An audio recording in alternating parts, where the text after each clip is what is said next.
Tu peux lancer, non, c'est un problème. Oui.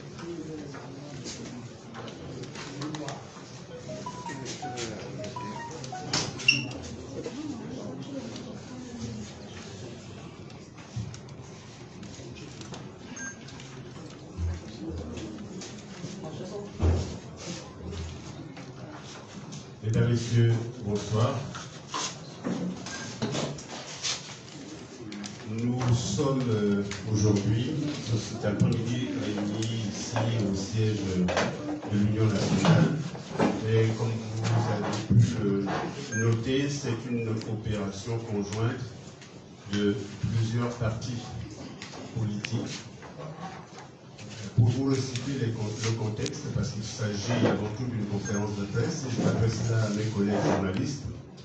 Vous vous souviendrez que samedi dernier, il y a eu la journée de réflexion des partis d'opposition, organisée par les parlementaires d'opposition à l'Ambaréné. Ils ont réfléchi sur la difficulté d'une alternance politique au Gabon. Après cette réflexion, ils ont confié le travail de rédiger, de mettre en forme leurs propositions et leurs recommandations à une équipe qui a travaillé depuis et qui rend ses travaux officiellement aujourd'hui. C'est pour ça que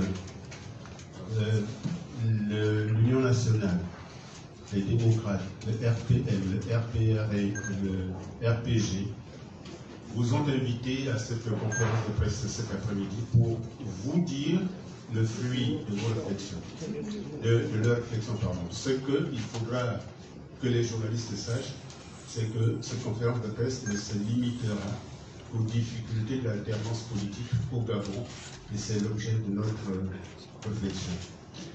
Ce qui va se poursuivre maintenant, c'est que la présidente de l'Union nationale, Mme Pauline Nissabo, va lire un mot introductif pour situer la réflexion, pour situer les débats, et chacun pourra poser les questions qu'il aura dans la suite. Dès que j'ai dit ça, je vous remercie de votre attention et je donne la parole à Madame la présidente de l'Union nationale.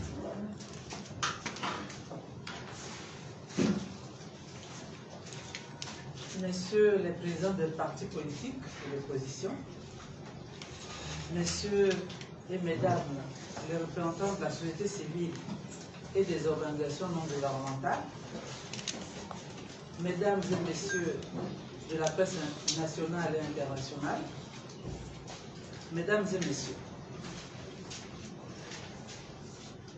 au nom de mes pairs ici réunis, au nom des partis suivants, les démocrates, le Rassemblement des patriotes républicains, le Rassemblement pour le Gabon, le Rassemblement pour la patrie et la modernité et l'Union nationale, j'ai la responsabilité de vous présenter de manière succincte les conclusions auxquelles est parvenue la commission ad hoc chargée de réfléchir à l'amélioration du cadre juridique institutionnel des élections, auxquelles s'ajoute celle de la journée des parlementaires de l'opposition tenue à l'Ambaréné le 23 avril dernier, sur la problématique de l'alternance dans notre pays. Je me plie à cet exercice en pensant à 2023, bien sûr, année durant laquelle notre pays organisera les 3 élections majeures, présidentielles, législatives et locales. Je le fais en pensant aux jeunes générations et à toutes celles et à tous ceux qui voient en 2023 une année charnière. Si l'on se réfère à l'histoire et en tenant compte des leçons du passé, il est clair pour nous et pour tout observateur de la vie politique nationale que c'est le système électoral volontairement biaisé qui constitue la principale entrave à l'alternance politique dans notre pays. En effet, toutes les élections organisées ont été marquées par la fraude et la contestation des résultats. Plus particulièrement, les présidentielles se sont invariablement soldées par des pics contentieux post-électoraux et une répression semblable. En parlant spécifiquement du système électoral, nous pensons aussi bien au code électoral, à la loi spéciale sur l'élection du président de la République, qu'aux différents décrets ou institutions et instances telles que la Cour constitutionnelle, le gouvernement et le Centre gabonais des élections, CGE. Notre démarche patriotique et républicaine de ce jour s'inscrit dans la volonté d'une part d'éviter toute contestation électorale à venir et de mettre fin aux violences qui en résultent, se traduisant par de nombreuses pertes en vie humaine. C'est dans cet objectif que nos partis politiques respectifs ont entrepris de mettre en place une commission chargée de réfléchir sur les questions liées à la transparence électorale. C'est aussi pour répondre favorablement à l'appel lancé par Madame le Président de la Cour constitutionnelle à l'occasion du 30e anniversaire de cette juridiction constitutionnelle, à l'endroit des partis politiques, les invitant à formuler leurs propositions à l'effet d'améliorer le processus électoral.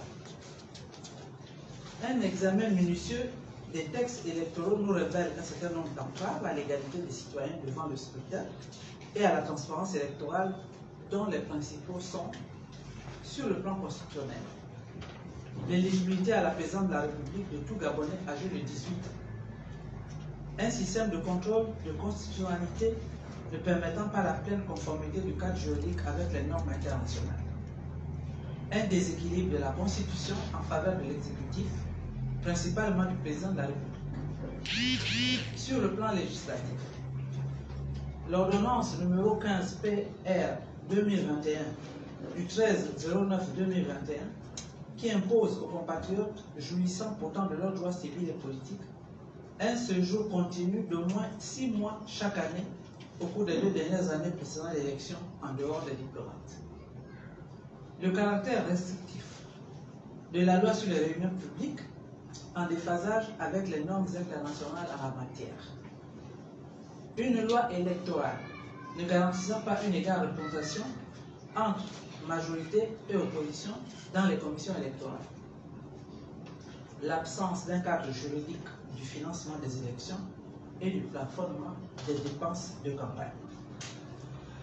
Sur le plan réglementaire, le décret numéro 236 du 4 octobre 2018 fixant les modalités de convoyage, d'affichage et de consultation des procès-verbaux des opérations électorales qui a supprimé les articles 3, 4 et 5 qui faisaient de l'affichage devant les bureaux de vote une obligation et précisait par ailleurs les modalités de convoyage des urnes par l'ensemble des scrutateurs.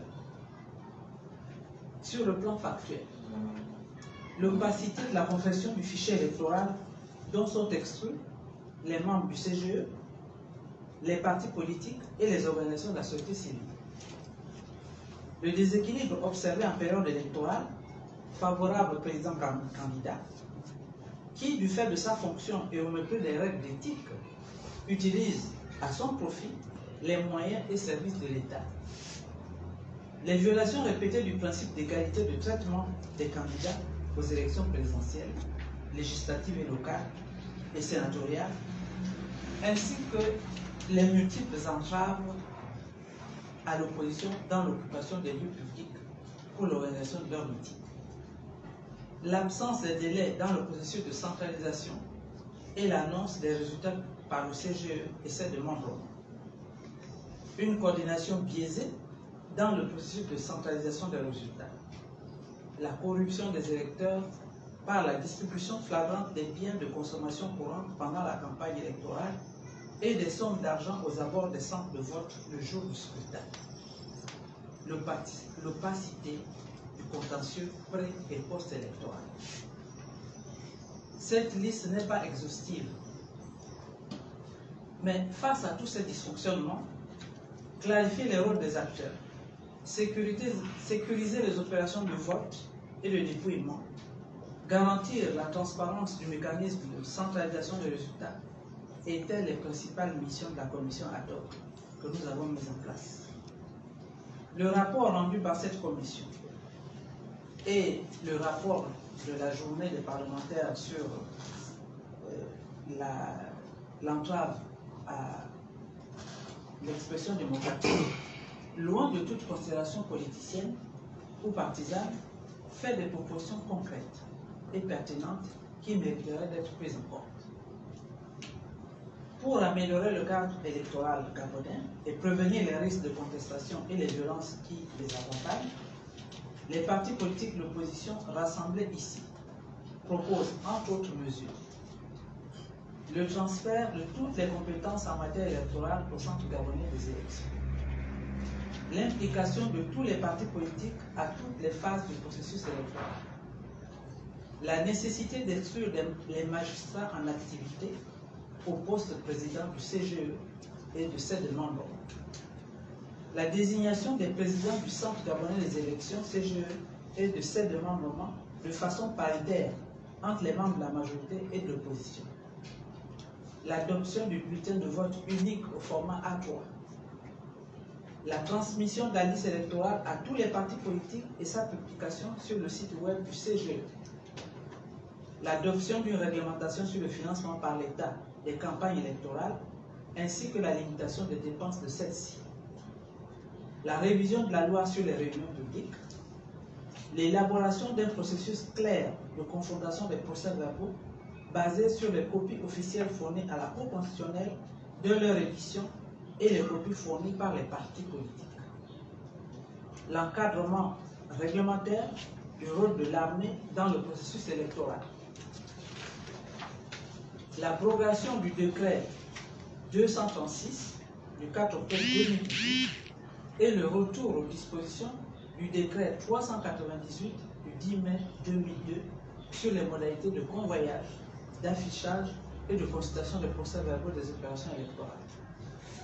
L'inclusion de la présence des observateurs internationaux indépendants dans l'observation du processus électoral. Il s'agit là des principales propositions auxquelles l'opposition s'attachera à défendre le bien commun. Celles-ci, comme d'autres, seront détaillées dans un mémorandum qui sera remis dans les meilleurs délais au ministre de l'Intérieur et au président de la Cour constitutionnelle.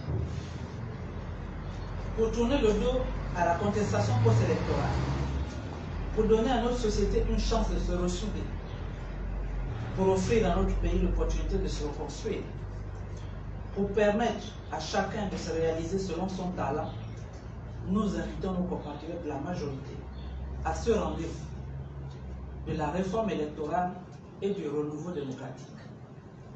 Nous les invitons à construire ensemble la victoire de la démocratie, de la République et de la nation.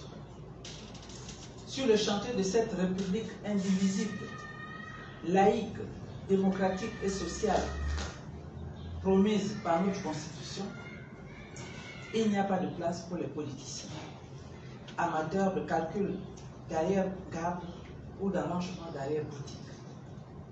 Sur le chemin des valeurs d'union, de travail et de justice, il n'y a pas de temps pour la défense des intérêts personnels.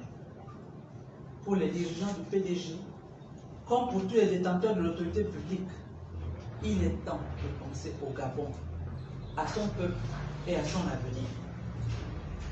Mesdames et messieurs, il est temps de faire prévaloir l'intérêt du Gabon sur les intérêts particuliers. Dans ce combat, nous savons pouvoir compter sur votre soutien à tous. C'est l'occasion ici et maintenant de féliciter les forces vives de la nation et particulièrement la société civile dans son ensemble pour les efforts entrepris en faveur de l'instauration de l'état de droit. Nous y associons également le travail remarquable fait par les confessions religieuses en faveur de la paix. Nous profitons de cette occasion pour interpeller les plus hautes autorités du pays et toute la classe politique sur la nécessité de réformer notre système électoral. En l'absence d'une refonte complète de ce système, nous aurons du mal à sortir du cycle infernal des contestations des résultats des élections et des violences qui en découlent et qui endeuillent notre pays à chaque élection présidentielle depuis la restauration du multipartisme. Ici et devant vous, j'invite la majorité et les institutions à se joindre à nous dans le combat pour des élections apaisées.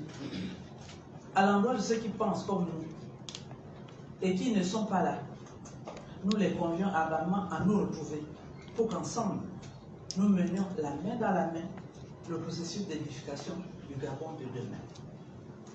Vive la transparence électorale, vive la démocratie, pour que vive le Gabon éternel. Je vous remercie.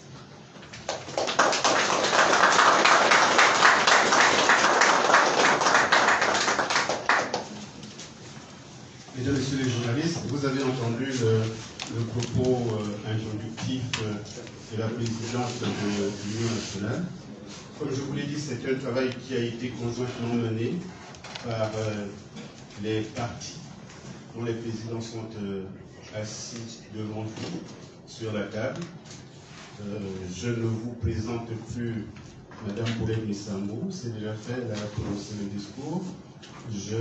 À côté d'elle, vous avez le président Alexandre Barouk Chambrier, pour ceux qui seraient nouveaux dans la profession au Gabon et qui ne connaîtraient pas, je doute qu'il y en ait. À la droite de Madame Missambou, vous avez le président Guy Zouba Dama, pardon. Monsieur le président, pardon, Guy Zouba Dama, le président des démocrates. Alors, il y a le président du RPG, qui est juste à côté de moi, Monsieur Laurent Angelzu. Et puis, tout au bout de la table, il y a le vice-président du RPR, Jean-Emmanuel Eyono. J'espère que cette fois j'ai bien prononcé. Je fais la guerre depuis ce matin. Donc, messieurs les journalistes, ces présidents de partis qui ont travaillé ensemble pour améliorer le processus électoral au Gabon, surtout dans son cadre d'organisation, sont à votre disposition pour vos questions.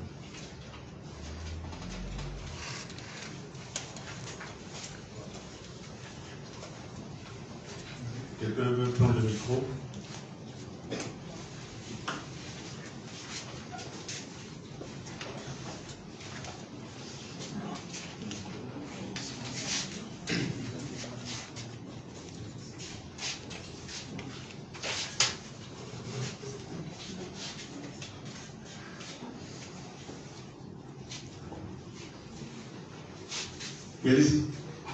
Bonjour, Monsieur le Président.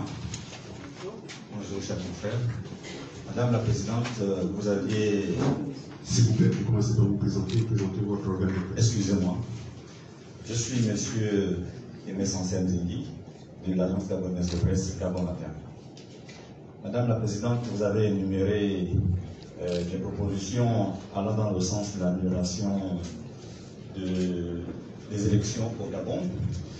Nous sommes en 2022, les élections auront lieu en 2023, et il y a une disposition de la loi électorale qui dit que aucune modification de la loi ne peut être faite l'année qui précède l'élection. Est-ce que vous avez tenu compte de cette disposition?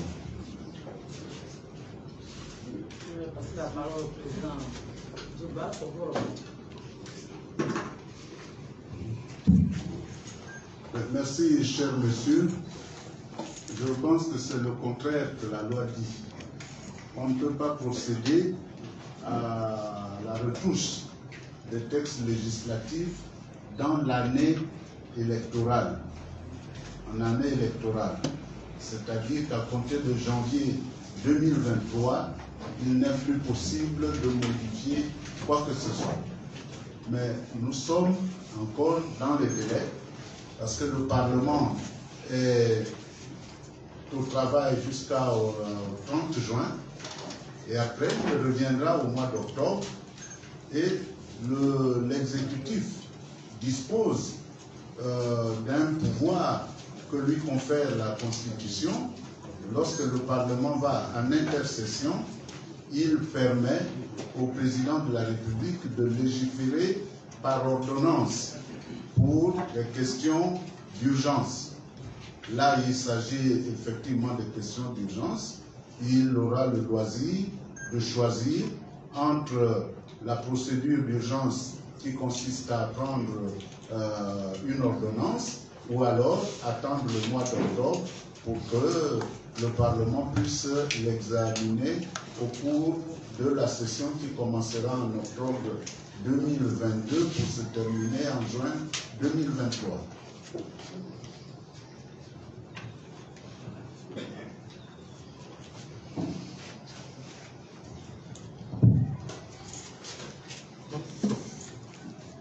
Bonsoir à tous.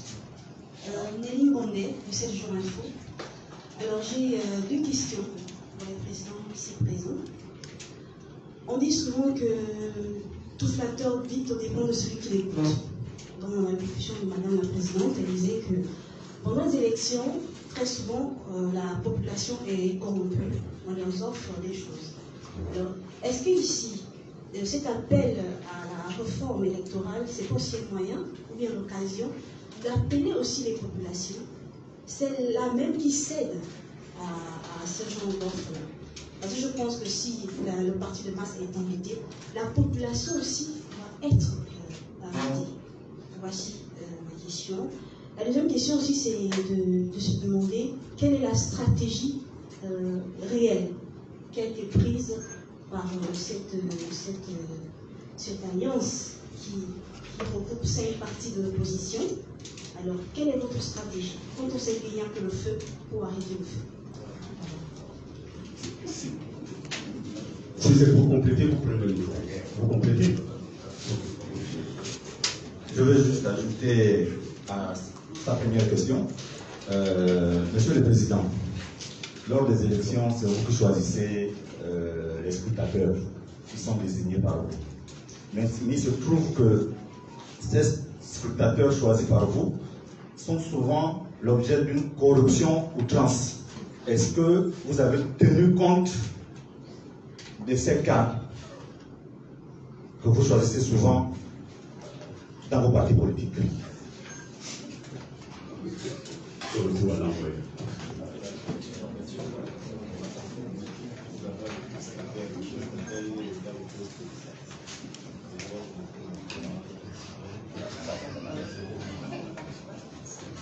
Je passe la parole au président Chambéry. Merci, madame, monsieur. Le problème de la corruption des potentiels électeurs en période électorale participe des éléments qu'il faut se résoudre. Et vous avez raison de dire qu'il y a un travail d'éducation, de formation qui doit être suivi. Mais il faut aussi considérer que pour corrompre, il faut être deux. Hein? Il y a le corrupteur et il y a corrompu, c'est trop dire, parce qu'en général, il s'agit de sommes modiques et c'est vrai que certains peuvent s'adonner à cela, compte tenu des conditions difficiles de vie. Donc il faut, c'est l'État, normalement, le gouvernement, qui doit être en mesure d'élever le niveau de vie des populations et non créer des conditions telles que nous voyons, où il n'y a pas d'eau courante, où il y a aujourd'hui les prix des produits de base qui sont élevés, et ce gouvernement est dans l'incapacité de faire face à cette situation, comme on le voit dans d'autres pays. Et vous conviendrez que lorsqu'on affame et on met ces populations en difficulté, la tentation est grande. Donc, c'est un vaste travail. Nous faisons notre part de conscientisation de nos militants, de nos sympathisants, mais l'État aussi dans l'observation, dans le contrôle des élections à travers des organismes indépendants que nous voulons de plus en plus indépendants, doit pouvoir faire ce travail. Vous avez posé une question. Oui, alors Monsieur le Président, Monsieur Chamblier, est-ce que vous voulez dire que s'il n'y avait pas ces corrompus-là, vous pensez que le pouvoir aurait pris une autre direction lors des élections? Est-ce que le pouvoir serait venu au président actuel s'il n'y avait pas eu de corrompus? Est-ce que c'est pour dire ici que le Gabonais a toujours été corrompu? Bon, écoutez, le Gabonais, on ne va pas l'incriminer. Nous ne sommes pas là pour juger. Nous constatons, nous avons fait un travail pour estimer que c'est l'un des facteurs qui fausse les résultats électoraux. Et tout le monde en convient. La loi dit clairement qu'en période électorale, on ne peut pas s'adonner à la poursuite de la campagne et encore moins à distribuer de l'argent ou des victuailles. La campagne s'arrêtant quelques heures avant. Donc, c'est clair qu'il faut, avec de la bonne volonté, mettre un terme à ces situations et régler les problèmes de fond. Nous voulons régler les problèmes de fond et qu'il y ait la transparence électorale. Maintenant, les scrutateurs qui sont choisis, bon, je pense que ça participe de la formation, de l'éducation, et c'est un travail qui est à faire, mais le pouvoir aurait intérêt, puisque aujourd'hui on voit que les gens se gargarisent, que tout va bien, tout va pour le mieux dans le meilleur des mondes. Alors allons aux élections dans des conditions transparentes. Ce n'est pas la peine d'utiliser des faux fuyants et avançons pour la paix sociale. C'est ça qui est important. Si les élections se passent mal, il est difficile d'entreprendre des réformes pour un gouvernement qui se veut responsable. Et nous le voyons. Et ça fait 6 ans que le pays est en train de reculer. Voilà ce que je pouvais dire sur notre stratégie. Peut-être je vais remettre le micro à Madame la Présidente. Merci. Je voudrais ajouter que nous avons parlé de la corruption aux abords des bureaux de vote. Parce que pour ceux qui ont participé aux élections, ils savent que souvent aux abords, dans les couloirs au parti ou au village, on attend des électeurs avec des sacs d'argent. La loi l'interdit. Et nous disons que cela ne doit pas se répéter. Pour ce qui est de la stratégie, vous avez posé la question de savoir quelle est votre stratégie. Mais nous venons décliner notre stratégie, à savoir que nous avons revisité le processus électoral sur plusieurs années. Et nous l'avons vu en amont, avant le vote, pendant le vote et après le vote. Nous avons relevé les dysfonctionnements qui n'incombent pas qu'au pouvoir. Vous avez parlé quelqu'un, oui, monsieur a parlé des scrutateurs. Oui, nous reconnaissons que nos scrutateurs, des fois, n'ont pas été formés à la tâche. Nous le disons, nous le reconnaissons. Et cela fait partie de nos obligations en tant que parti. Si nous avons des candidats, nous devrions veiller à former d'abord le citoyen dans son ensemble, parce qu'il doit connaître son droit, il doit connaître la valeur de son bulletin de vote. Ensuite, ceux qui seront désignés pour nous représenter dans les bureaux de vote, à tous les échelons, qu'ils soient formés, qu'ils sachent exactement qu'est-ce qu'on attend d'eux. Donc là-dessus, nous ne nous cachons pas. Nous savons que nous aussi, nous avons des faiblesses en la matière. Et puis, oui, nous disons, c'est maintenant que nous devons prendre le taureau par les cornes pour faire en sorte que, en 2023, nous arrivions, et tous les citoyens, à cette élection en connaissance de cause, en sachant exactement ce que chacun doit faire. Au lieu d'attendre, et c'est d'ailleurs le souhait de la Cour constitutionnelle. Madame le Président a insisté lourdement là-dessus lors de la rentrée solennelle de la Cour constitutionnelle.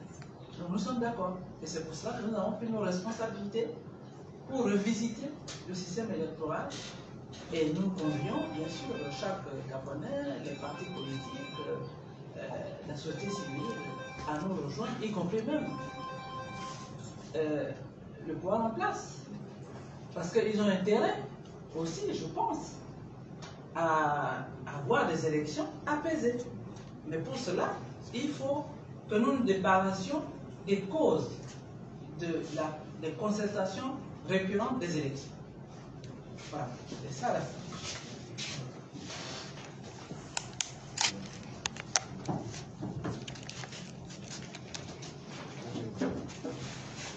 Bonsoir.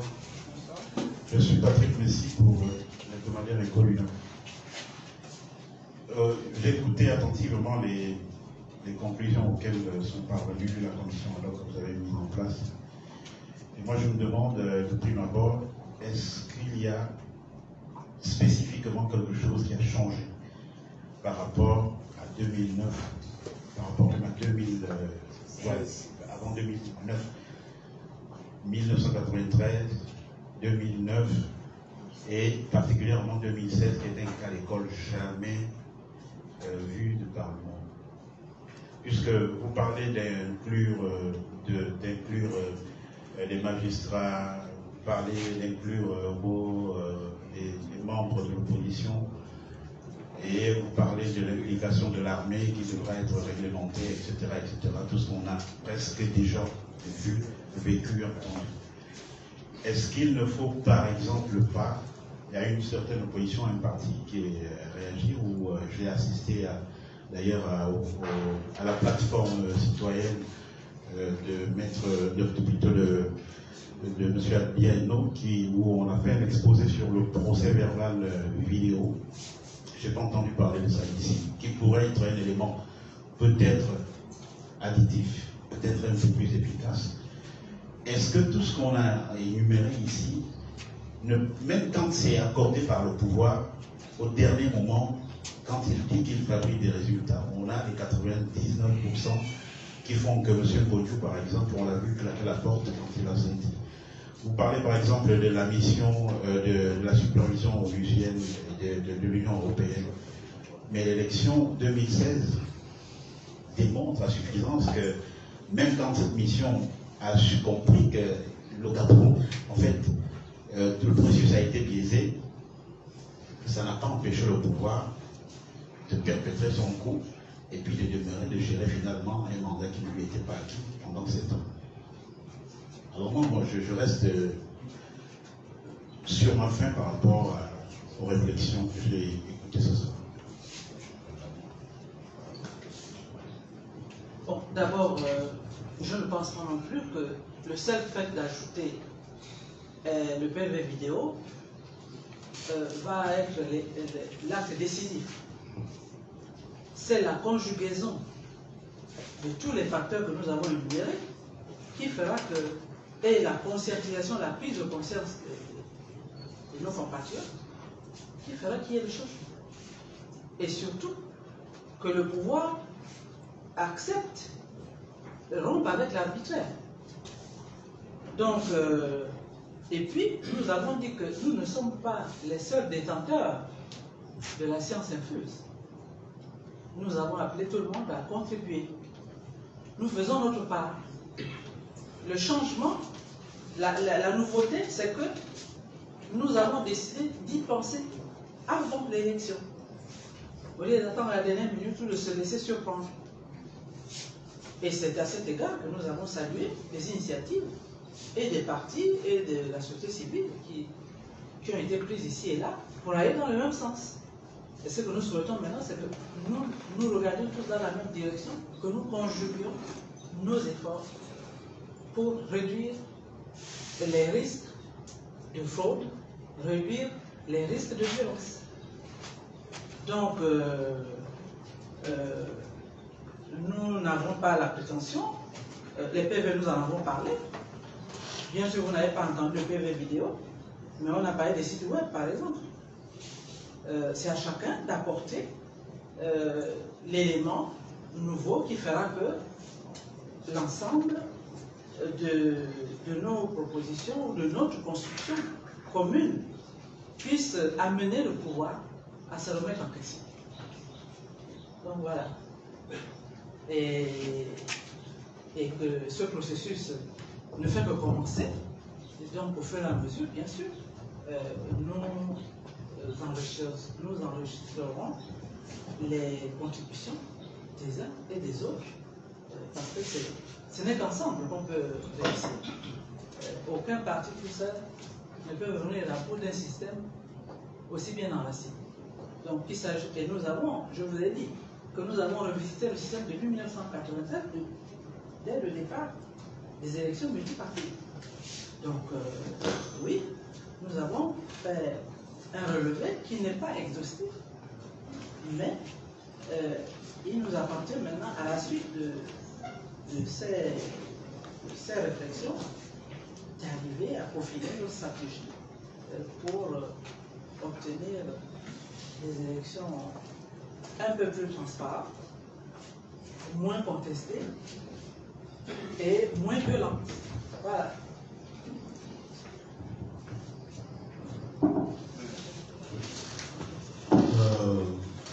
Je suis Morel Monjo, du site Actualité Gabon Media Time. Madame la Présidente, Monsieur le Président, la question que je souhaiterais poser concerne la question de la transparence, bien sûr. Alors, depuis 1986, nous savons que la transparence électorale constitue un véritable nœud gordien pour le camp de l'opposition. Alors, si dernièrement les prises de position de la présidente de la Cour constitutionnelle peut donner la pensée que celle-ci peut faire preuve de bonne foi en invitant les partis politiques à s'impliquer de manière plus effective dans le processus de révision du processus électoral. Est-ce que vous ne pensez pas que l'exécutif, pensez-vous aujourd'hui que l'exécutif aura cette envie-là de bien changer les choses? Écoutez, l'exécutif, vous lui posez la question. Mais nous, ce que nous voulons, c'est amener, contraindre l'exécutif à prendre conscience de ce qu'aujourd'hui, nous ne pouvons pas continuer à organiser des élections dans les conditions que nous avons dénoncées. Nous ne pouvons pas continuer à accepter que les Gabonais perdent leur vie alors qu'ils ne font qu'exercer leur droit. Donc, vous nous posez la question, lorsque l'exécutif se réunira, vous irez leur poser la question. Mais nous les invitons, parce que c'est eux qui sont chargés d'organiser les élections, nous les invitons à faire en sorte que ça change. Et nous donnons le relevé de tous les dysfonctionnements que nous avons constatés.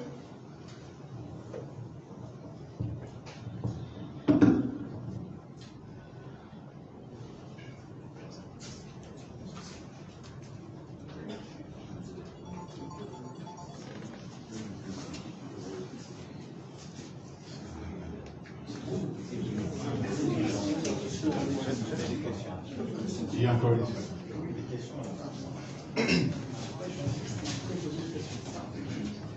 les deux dernières, vous les posez en même temps, les deux dernières.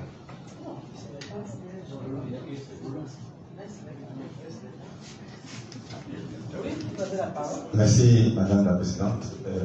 Je vais toujours revenir tant que je ne trouverai pas des satisfactions à mes préoccupations.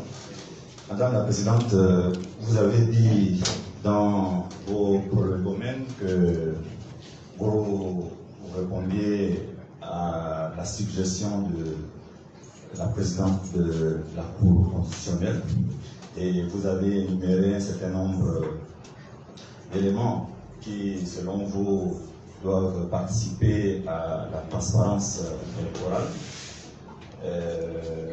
J'ai une question. Est-ce que vous êtes convaincu que Madame la présidente de la Cour constitutionnelle va vous écouter? Parce que l'institution, on se rappelle, en 2016, a annulé 21 bureaux de vote. Or, certainement que les juristes vont le corriger. Or, il y a une loi qui dit que lorsqu'on annule une élection dans un bureau de vote, on doit la reprendre. Est-ce que vous êtes véritablement convaincu que vous seriez écouté?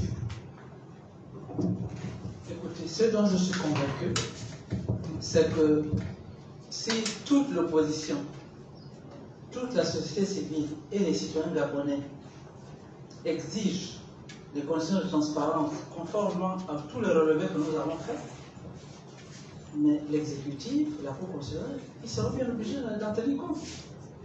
Nous avons pris l'initiative, avant l'appel de la Cour constitutionnelle, au sein de l'Union nationale, de mettre une commission, je l'ai annoncé lors de la rentrée politique de l'Union nationale, de mettre en place une commission pour réfléchir sur le processus électoral. Donc c'est de notre initiative parce que nous avions une expérience des élections. D'autres partis l'ont fait, et même la société civile l'a fait. Je lisais ce matin dans l'Union, une partie de la société civile qui a eu un atelier là-dessus. Donc c'est une préoccupation nationale. Et puis les parlementaires de l'opposition ont pris l'initiative d'organiser à Lambaréné une journée pour réfléchir sur la problématique de la transparence électorale dans notre pays. Et notamment en relevant les entraves à la transparence électorale. Donc, pour nous, nous en sommes convaincus. Maintenant, il se trouve qu'à la rentrée solennelle de la Cour constitutionnelle, le président a insisté, à presque l'ancien défi aux partis politiques en disant « Vous attendez toujours la dernière minute pour y réfléchir, pour réclamer. Il faut le faire. » Très bien. Nous n'attendons pas la dernière minute. Nous nous organisons, les partis politiques, comme la société civile d'ailleurs, pour relever les entraves à la transparence électorale.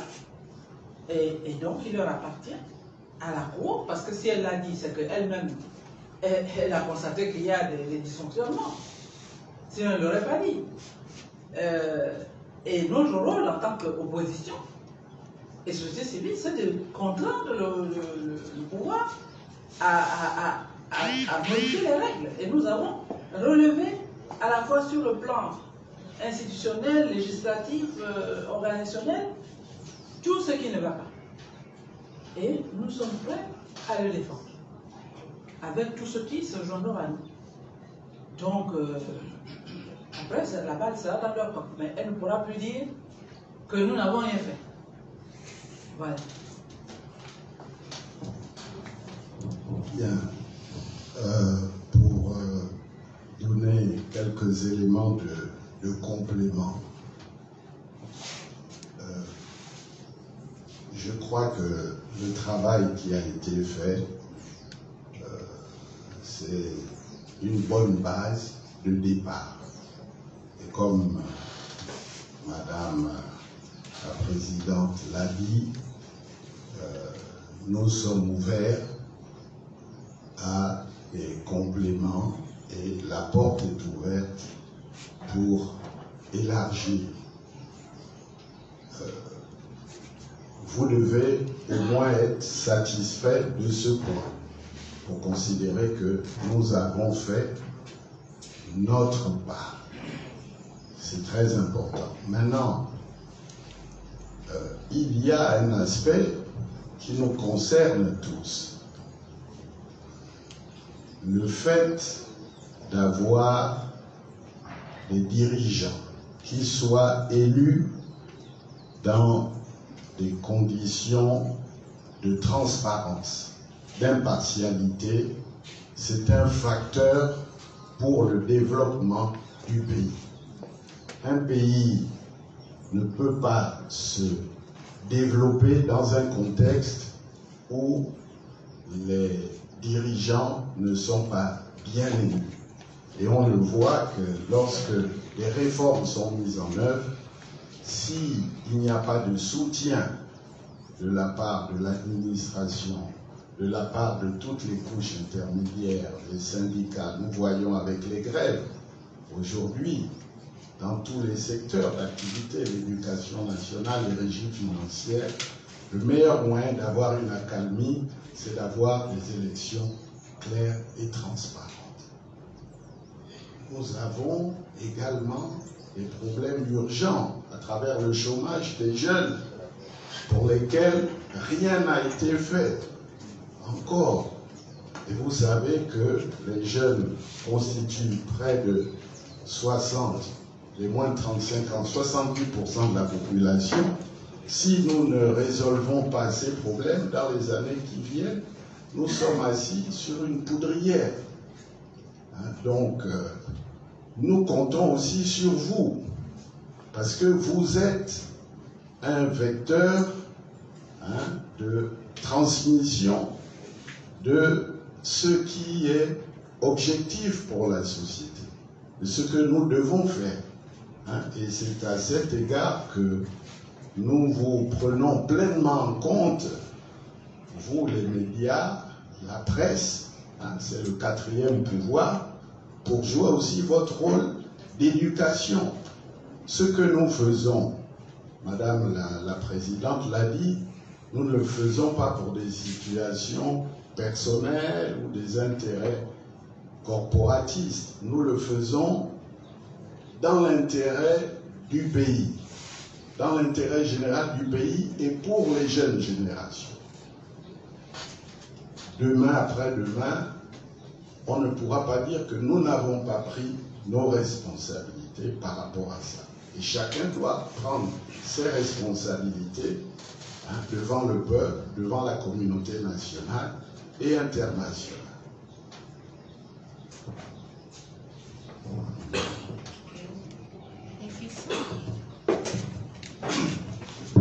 Merci. À la suite de Madame la Présidente et du Président Barreau Champelier,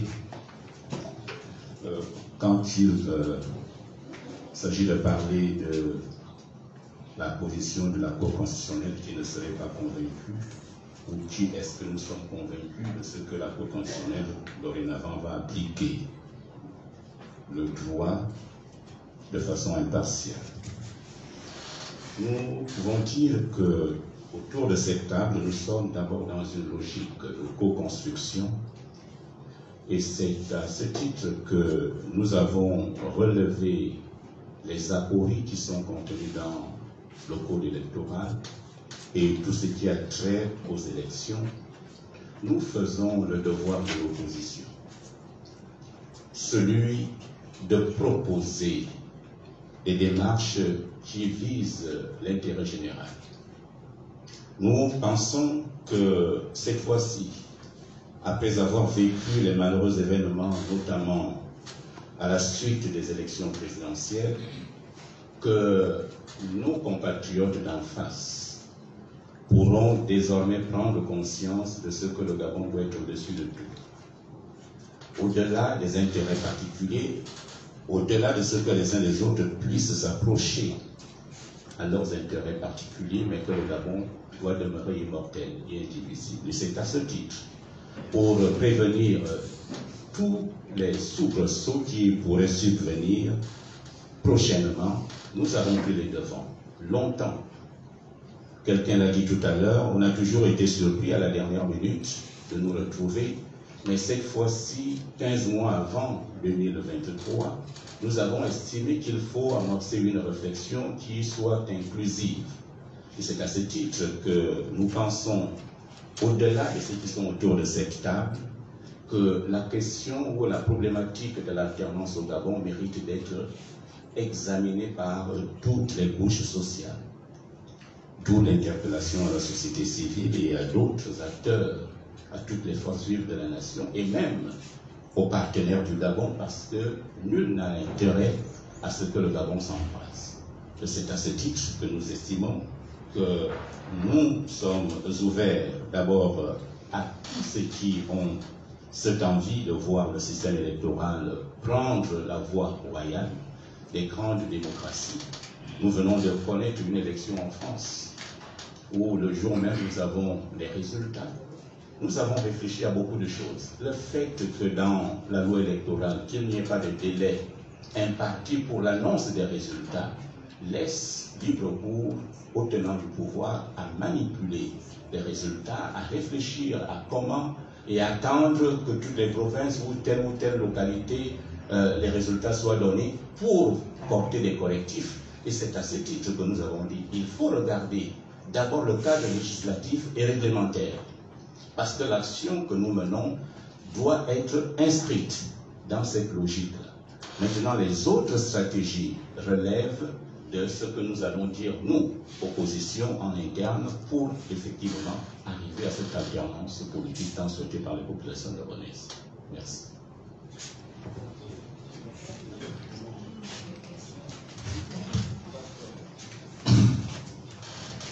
On a écouté le journal en Punjab. Ah oui, non, mais c'est une question. Oui. Vous venez d'écrire un certain nombre de propositions, que je salue d'ailleurs. Seulement, je veux savoir, au cas où ces propositions trouvent une fin de non-recevoir, ça va être aux élections?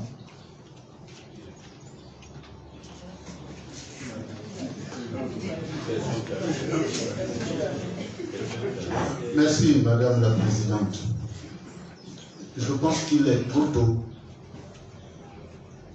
de faire des procès d'intention à qui que ce soit. Nous sommes engagés dans un processus d'échange.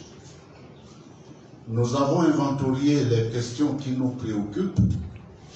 Madame la Présidente vous a dit que nous allons saisir dans les prochains jours le ministère de l'Intérieur, qui est notre partenaire privilégié en la matière. Nous osons espérer que la maxime qui vous dit gouvernement du peuple, pour le peuple et par le peuple, il restera ouvert, il sera réceptif à la discussion. D'ailleurs, je peux les prendre au mot. La triptyque du Parti démocratique gabonais, c'est dialogue, tolérance et paix. Si c'est un gouvernement pédégiste, il doit être fidèle à cette triptyque. Donc il doit pouvoir accepter la discussion.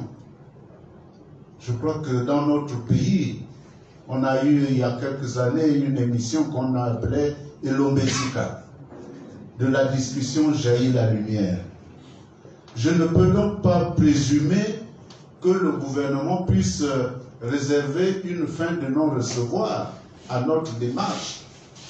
D'autant plus que tout à l'heure, notre porte-parole, dans le texte qu'elle a lu, a interpellé aussi bien le gouvernement que les autres partis, y compris le Parti démocratique gabonais, pour dire nous travaillons tous pour le Gabon.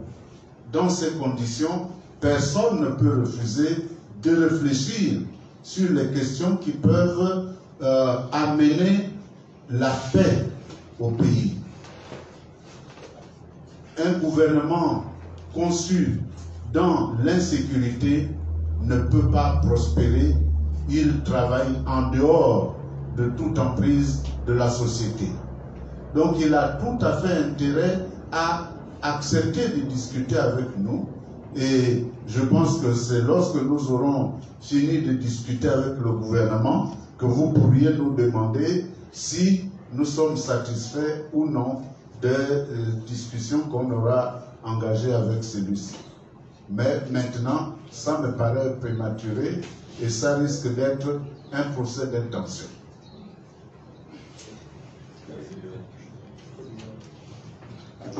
La dernière question au-delà des intentions et de ce jeu auquel vous venez de vous livrer, qui va consister à se renvoyer la balle entre l'exécutif, l'opposition et les institutions inféodées justement au pouvoir, quel est l'état actuel réel du rapport de force? Parce que qui dit recherche de la transparence électorale dit rapport de force pour contraindre, parce que le mot revient sans cesse, contraindre le pouvoir à accepter de réaliser une élection transparente. Or, quel est aujourd'hui l'état réel de l'opposition gabonaise dans un contexte marqué, on le voit ces derniers temps, par les débauchages au sein des rangs de cette opposition?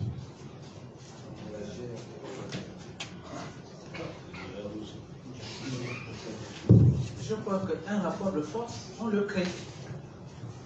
Sauf si vous préférez qu'on s'asseye et qu'on ne fait plus rien. On subit. Notre démarche consiste véritablement à créer ce rapport de force. Amener, parce que d'abord, il y a les débauchards, il y en a qui s'en vont là-bas, mais c'est quand même la majorité qui reste en dehors, en tout cas la majorité de l'opposition, qui est restée en dehors. Donc, nous pensons que entre ceux de l'opposition qui continuent, qui demeurent dans l'opposition, la société civile qui se fait de plus en plus entendre, il y a une possibilité de créer ce rapport de force. Et pour cela, et c'est l'objectif que nous visons, entre autres, c'est pour ça que nous avons préféré rendre public les conclusions de nos réflexions pour que tous les Gabonais, où qu'ils se trouvent, quelle que soit l'organisation dans laquelle ils se trouvent, même au PDG, il y en a qui se taisent peut-être, qu'ils prennent conscience de la gravité de la situation, du danger, si nous devons repartir aux élections dans les mêmes conditions. Et donc, nous appelons véritablement à créer ce fonds républicain, patriotique, pour obtenir une meilleure organisation des élections dans notre pays.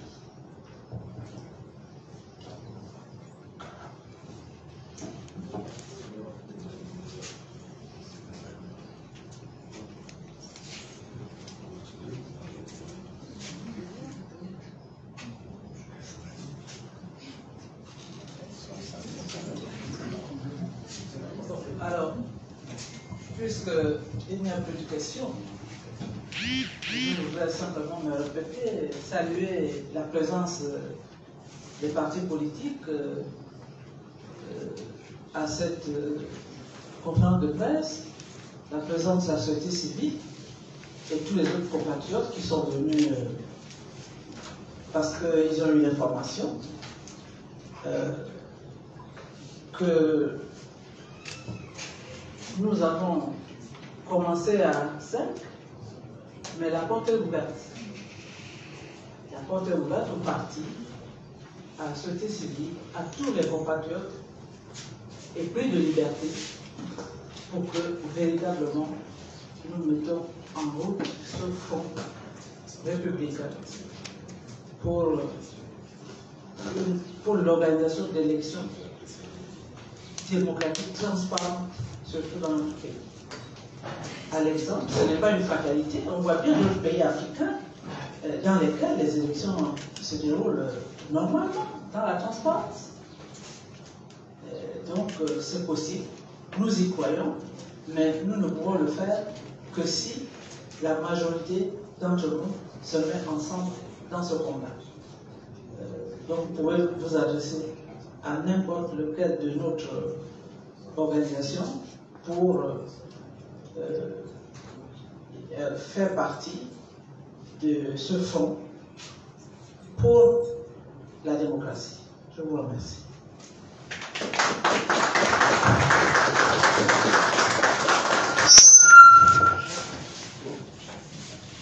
Madame la Présidente, merci. Juste une petite contrainte protocolaire.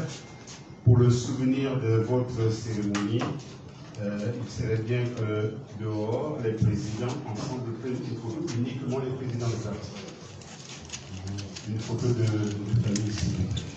Merci à tous les journalistes d'être venus. Avec la commission ad hoc aussi. Merci beaucoup.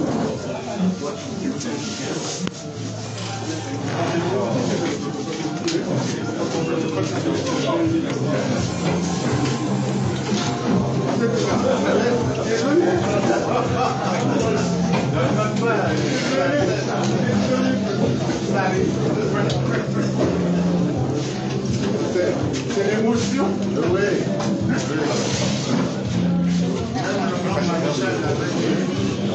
Comprenez-moi cette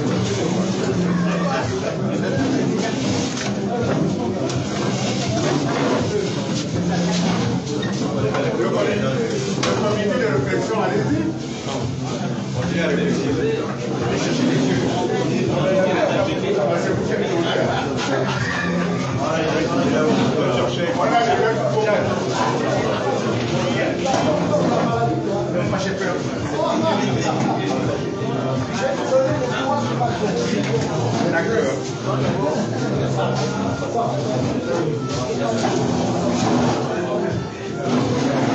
Non,